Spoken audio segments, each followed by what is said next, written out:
Morning everyone. Today we read page number 90, class 5th, Hindi first. ऐसे सूरज आता है।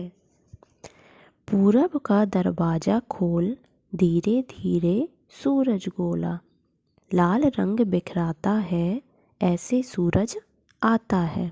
गाती हैं चिड़ियाँ सारी, खिलती हैं कलियाँ प्यारी, दिन सीढ़ी पर चढ़ता है, ऐसे सूरज बढ़ता है।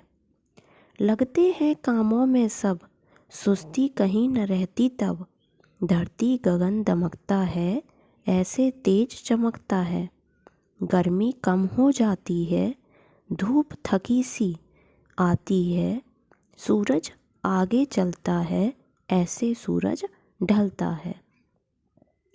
यहाँ आपको सूरज के बारे में बताया गया है कि कैसे सूरज पूरब दिशा से निकलता है, फिर अपनी किरणों को, अपनी प्रकाश को सभी जगह फैलाता है।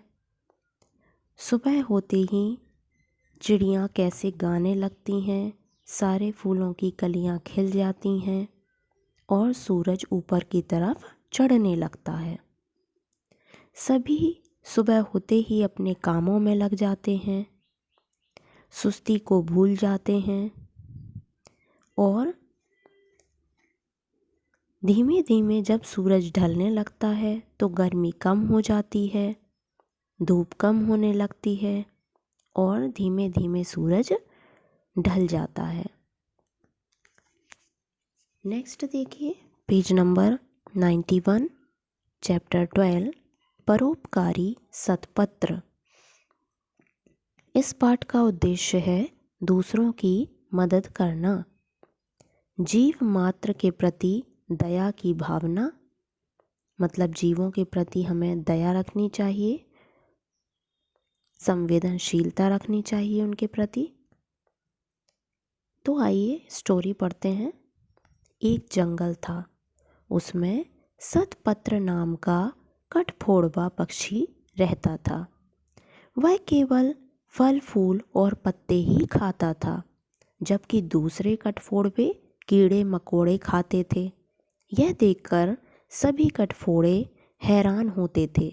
एक दिन एक कठफोड़े ने सतपत्र से कहा, अरे सतपत्र, तुम कठफोड़ा होकर भी कीड़े मकोड़े क्यों नहीं खाते? सतपत्र ने कहा, अपनी भूख मिटाने के लिए किसी को मारना मुझे अच्छा नहीं लगता। सतपत्र की बात सुनते ही वह कठफोड़ा जोर से हंसा और उसका मजाक उड़ाने लगा। सतपत्र को उसका मजाक उड़ाना अच्छा नहीं लगा, इसीलिए वह दूसरे जंगल में चला गया। एक दिन सतपत्र पेड़ पर बैठा हुआ था, तभी उसे किसी के कराहने की आवाज़ सुनाई दी। उसने इधर उधर देखा तो एक शेर पेड़ के नीचे लेटा लेटा दर्द से तड़प रहा था। शेर को तड़पता देखकर सतपत्र को उस पर दया आ गई। वह उसके पास गया और बोला, हे वनराज, आपको क्या कष्ट है? आप इस प्रकार क्यों कराह रहे हैं? मुझे बताइए, शायद मैं आपके कुछ काम आ सकूं। शेर बोला, अरे भाई, तुम इतने छोटे से हो तो तुम मेरी क्या मदद करोगे? सतपत्र बोला, महाराज, कुछ तो बताइए।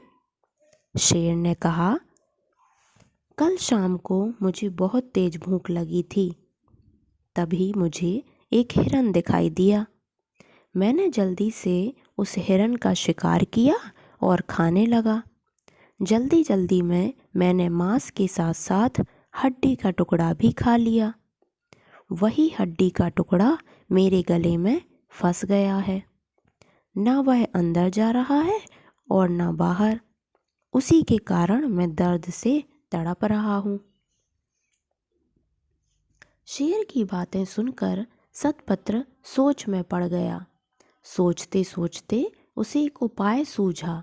वह बोला, ठहरिए महाराज, मैं अभी एक लकड़ी का टुकड़ा लेकर आता हूँ, फिर उससे आपके गले में फंसा हड्डी का टुकड़ा बाहर निकाल दूंगा। सतपत्र उड़कर गया और कुछ ही देर में एक लकड़ी का टुकड़ा ले आया। फिर उसने शेर से कहा, महाराज आप मुंह खोलिए, मैं यह लकड़ी का टुकड़ा आपके दांतों के बीच में फंसा दूंगा और फिर अपनी लंबी चोंच से हड्डी के टुकड़े को निकाल दूंगा। शेर ने सतपत्र की बात मान ली। फिर सतपत्र शेर के मुंह में घुसा और उसने अपनी लंबी चोंच से हड्डी के टुकड़े को निकाल दिया। हड्डी का टुकड़ा बाहर निकलते ही शेर के गले का दर्द ठीक हो गया। शेर ने सतपत्र को धन्यवाद दिया और कहा, सतपत्र आज तुमने मेरे गले की हड्डी का टुकड़ा निकालकर मुझ पर बहुत उपकार किया है, मैं तुम्हें हमेशा याद रखूंगा। फिर सतपत्र वहाँ से उड़कर चला गया। जानते हो बच्चों, यह सतपत्र बोधिसत्व भगवान बुद्ध थे, जो अपने सभी जन्मों में दयालु, अहिंसक और परोपकारी थे। तो आपको इस स्टोरी से यह मोरल मिलता है कि आपको दूसरों की मदद करना चाहिए। नेक्स्ट देखिए, पेज नंबर 94। आपको मीनिंग्स दी गई हैं। इन मीनिंग्स को आपको अपनी हिंदी फर्स्ट की नोटबुक में राइट करना है। अहिंसक मीन्स हिंसा न करने वाला, परोपकारी मीन्स दूसरों पर उपकार करने वाला, दयालु मीन्स दया करने वाला, उपकार मीन्स भलाई और कराहना मीन्स दर्द से चिल्लाना।